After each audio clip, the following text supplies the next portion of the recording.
आपने गुणा करना यानी मल्टीप्लिकेशन तो ज़रूर सीखा होगा, पर क्या हो यदि मैं ये कहूँ कि अब तक स्कूल या स्टैंडर्ड डिक्शनरीज में पढ़ाई जाने वाली गुणा यानी मल्टीप्लिकेशन की परिभाषा गलत थी। और न केवल मल्टीप्लिकेशन बल्कि शून्य यानी ज़ीरो के बारे में भी आपने अब तक जो सुना है वो गलत है। और यही नहीं बल्कि 2 × 2 को 2+2 की तरह लिखना भी अधूरा होता है। और इन सब बातों की एक्सप्लेनेशन आप वीडियो में सुने। इससे पहले बता दूं कि इन सभी दावों पर मैं एक रिसर्च पेपर लिखकर इंग्लैंड के एक साइंटिफिक जर्नल में पहले ही डाल चुका हूं, जो इस फील्ड के एक्सपर्ट्स द्वारा पीयर रिव्यूड हो चुका है। यानी इस वीडियो में किए गए सभी दावे इंग्लैंड की इस पब्लिकेशन द्वारा एक्सेप्ट करके अपने साइंटिफिक जर्नल में पब्लिश कर दिए गए हैं।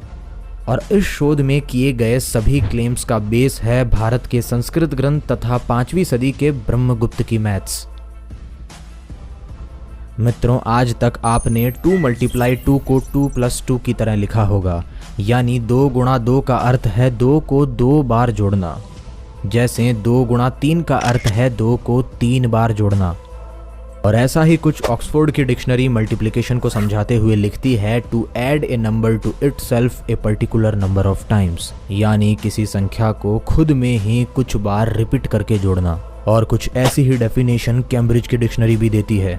लेकिन वास्तव में ये परिभाषा गलत अथवा अपूर्ण है, क्योंकि अगर इस परिभाषा को कंसीडर करते हैं तो मल्टीप्लिकेशन का मोटा मोटा अर्थ होगा रिपीटेटिव एडिशन, जो कि 2 × 3 जैसे पॉजिटिव नंबर्स के ऑपरेशन में तो 2 को 3 बार जोड़ना यानी काउंट करने के अर्थ में 2+2+2 लिख करके 6 उत्तर दे देता है। लेकिन वहीं जब बात ऐसे मल्टीप्लिकेशन की आती है जहां दोनों नंबर नेगेटिव यानी ऋणात्मक हो, वहां गुणा की ये परिभाषा पूरी तरीके से फेल होती है। जैसे 2 नेगेटिव नंबर्स को मल्टीप्लाई करने पर यानी -2 × -3 करने पर हमें पता है कि आंसर पॉजिटिव 6 आना चाहिए, लेकिन करंट डेफिनेशन का इस्तेमाल करते हुए हम इस उत्तर को ला ही नहीं सकते, क्योंकि -2 को 3 बार तो काउंट किया जा सकता है जिससे -6 आंसर आए, लेकिन -2 को माइनस के 3 बार काउंट कैसे किया जाएगा। किसी भी नंबर को 3 बार जोड़ना संभव है, लेकिन -3 बार जोड़ना यानी माइनस बार जोड़ना कैसे संभव हो सकता है। ये मैथमेटिकल कॉन्ट्राडिक्शन अपने आप में भी विरोधाभास यानी सेल्फ कॉन्ट्राडिक्शन है।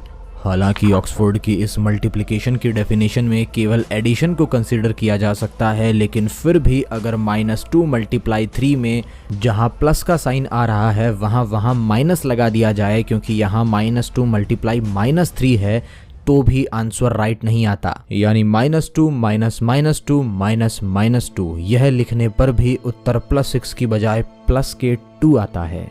और ऐसा ही एक और एग्जाम्पल लेते हुए -2 × -2 को अगर एडिशन फॉर्मेट में इसी तरीके से लिखा जाए जैसे -2 -2, तो अगेन आंसर +4 आने की बजाय 0 आ जाता है।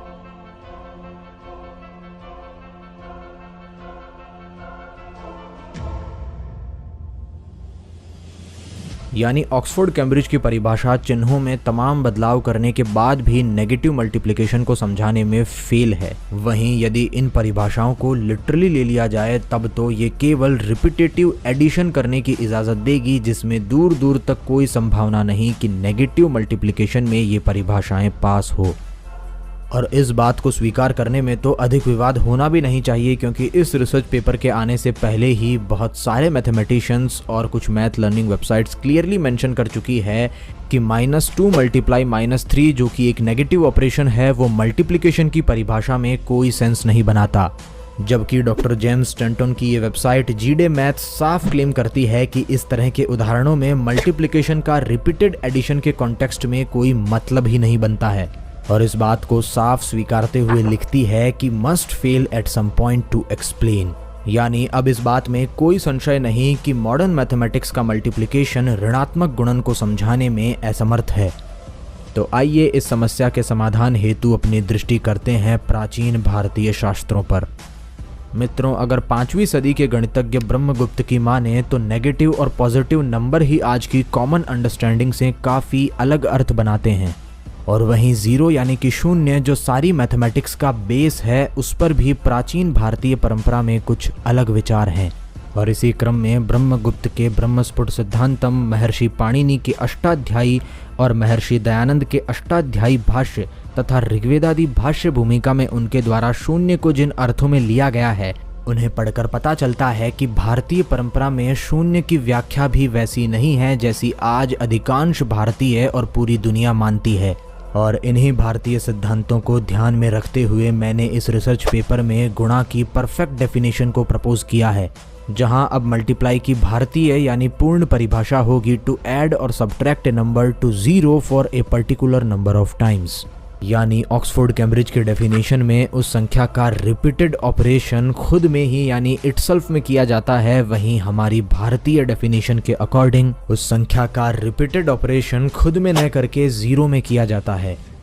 और वहीं कैम्ब्रिज ऑक्सफोर्ड की डेफिनेशन में इस रिपीटेड ऑपरेशन में केवल एडिशन यानी जोड़ना आता है, वहीं हमारी प्राचीन डेफिनेशन में एडिशन और सब्ट्रैक्शन दोनों शामिल है। अर्थात इस भारतीय परिभाषा के अनुसार 2 गुणा 2 यानी 2 मल्टीप्लाई 2 का अर्थ 2 को 2 बार जोड़ना नहीं बल्कि 2 को 0 में 2 बार जोड़ना होगा। It means 2 multiply 2 is not equals to 2 plus 2 but it equals to 0 plus 2 plus 2। लेकिन इस तरह के पॉजिटिव नंबर्स के एग्जाम्पल को तो मॉडर्न मैथ्स की डेफिनेशन भी समझा पा रही थी, इसलिए आइए इसी चीज को अब नेगेटिव नंबर्स के ऑपरेशन में ट्राई करते हैं जिसे मॉडर्न मैथ्स की डेफिनेशन समझाने में फेल हो रही थी। और इसी क्रम में नेगेटिव मल्टीप्लिकेशन के उदाहरण -2 मल्टीप्लाई -2 को लेने पर और जैसे ही इसके इस काउंटिंग एक्सपेंशन से पहले हम 0 को यूज करते हैं, हमें surprisingly positive 4 as a result मिल जाता है, जो कि 0 यूज किए बिना नहीं आ रहा था। यानी -2 मल्टीप्लाई -2 का मतलब -2 को खुद -2 में से ही सब्ट्रैक्ट करने पर गलत उत्तर आता है, बल्कि वहीं इन दोनों -2 को 0 में से सब्ट्रैक्ट करने पर सही उत्तर यानी पॉजिटिव 4 आ जाता है। और यही सेम चीज -2 मल्टीप्लाई -3 जैसे अनदर नेगेटिव ऑपरेशन पर भी सेम टू सेम अप्लाई होती है। लेकिन अब मल्टीप्लाई की परफेक्ट और यूनिवर्सल डेफिनेशन प्राप्त होने के बाद भी कुछ सवाल दिमाग में खटक सकते हैं, जैसे हमारी इक्वेशन में 0 जिसे नथिंग की तरह माना जाता है उसका उपयोग करने से इतने मिरेकल फर्क क्यों पड़े। साथ ही हमारी इस एक्सपेंशन में माइनस माइनस अब भी प्लस क्यों हो रहा है, इसे बेसिक से और अर्थमेटिकली ही समझना बाकी है। मित्रों, इसके उत्तर के लिए हमें 0 की एक्चुअल प्रॉपर्टी और डेफिनेशन को समझना होगा। जहां कॉमन अंडरस्टैंडिंग में 0 को नथिंग की तरह कंसीडर किया जाता है, वहीं ब्रह्मगुप्त 0 के बारे में अपने ग्रंथ में लिखते हुए कहते हैं समैक्यम खम, जिसका अर्थ है जब ऋणात्मक और धनात्मक आवेश एक जैसा हो जाए अर्थात समान संख्या में आ जाए तो शून्य का निर्माण होता है। जैसे +1 और -1 का सम 0 होता है, जिसे ब्रह्मगुप्त अपने श्लोक में लिखते हैं कि जब धन और ऋण समान हो जाएं तो उनका अंतर शून्य यानी समैक्यम खम होता है। अर्थात जितना धन हो उतना ही ऋण हो जाए तो शून्य बनता है। यानी 0 आइडेंटिकल खाली नहीं है, बल्कि इसमें पॉजिटिव और नेगेटिव दोनों एग्जिस्ट करते हैं, लेकिन उदासीन प्रवृत्ति में। और कुछ इसी तरह की सिमिलर प्रॉपर्टीज हमें पाणिनि की अष्टाध्यायी के इस सूत्र अदर्शनम लोपः में मिलती है, जहां लोप का अर्थ अदर्शन बताया है, जिसमें अदर्शन का अर्थ नष्ट होना या नथिंग नहीं है बल्कि समथिंग डिसअपीयर्ड है। और इसी सूत्र के भाष्य में महर्षि दयानंद सरस्वती लोप की व्याख्या करते हुए लिखते हैं कि यहाँ लोप का आशय वर्तमान अभाव है, न कि सर्वथा अभाव, अर्थात टेम्पररी नॉन एग्जिस्टेंस में जाना लेकिन फ्यूचर में वापस एग्जिस्टेंस में आने की पॉसिबिलिटी को रखना। यानी सारांश में ये कहा जा सकता है कि वहाँ कुछ न कुछ जरूर एग्जिस्ट करता है, लेकिन इनविजिबल या डिसअपीयर्ड फॉर्म में, जो जरूरत पड़ने पर कभी भी वापस अपीयर हो सकता है। और इसी क्रम में ऋग्वेद आदि भाष्य भूमिका में भी महर्षि दयानंद ने एक जगह शून्य को अव्यक्त और अप्रकट के रूप में लिखा है, जहां अगेन ये आइडेंटिकल नथिंग की ओर न जाकर किसी ऐसी वस्तु की ओर जा रही है जो प्रकट नहीं हुई है लेकिन प्रकट हो सकती है। और इन रेफरेंसेस से कंक्लूड होता है कि शून्य के अर्थ यहाँ पर नष्ट होना या नथिंग होने के रूप में नहीं बल्कि लोप होने के रूप में लिए जा रहे हैं। और लोप जैसी सिमिलर प्रॉपर्टी रखने वाले इस शून्य में क्या एग्जिस्ट करता है, ये उत्तर हमें पहले ही ब्रह्मगुप्त के श्लोक से मिल चुका है, जिसके बाद हम 0 का एक वर्चुअल स्ट्रक्चर बना सकते हैं जिसमें 0 खाली नहीं बल्कि इक्वल पॉजिटिव और नेगेटिव से भरा हुआ है। और अब जब आप 0 को भरा हुआ देखकर लिखते हैं 0 माइनस माइनस, तो इसका अर्थ बनता है जो 0 प्लस और माइनस दोनों से इक्वली भरा हुआ है उसमें से आपने माइनस को माइनस कर दिया यानी निकाल दिया। और 0 जिसमें प्लस और माइनस दोनों थे, इसमें से माइनस को निकालने पर अब केवल प्लस बच जाता है, इसलिए रिजल्ट हमेशा प्लस यानी पॉजिटिव आता है। सेम ऑपरेशन अप्लाई होता है जब हम लिखते हैं 0 माइनस प्लस, जहां 0 जिसमें माइनस और प्लस दोनों हैं, इसमें से हमने प्लस को माइनस कर दिया तो अब 0 के अंदर केवल माइनस बचा, इसलिए 0 माइनस प्लस का रिजल्ट माइनस होगा। और इसी तरह 0 को प्लस और माइनस से भरा हुआ मानकर अब आप अपने सारे ऑपरेशन कर सकते हैं, जिसके बाद आपके सभी प्रश्नों के उत्तर 0 खुद ही दे देगा। क्योंकि याद रखिए कि रिजल्ट का अर्थ कुछ और प्रोड्यूस होना नहीं है, बल्कि इस शून्य का बचा हुआ भाग ही बाहर निकलना है।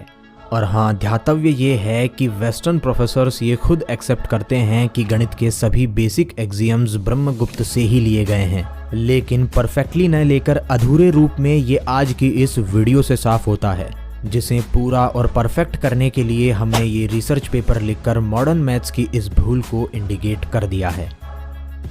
धन्यवाद। जय मां वेद भारती।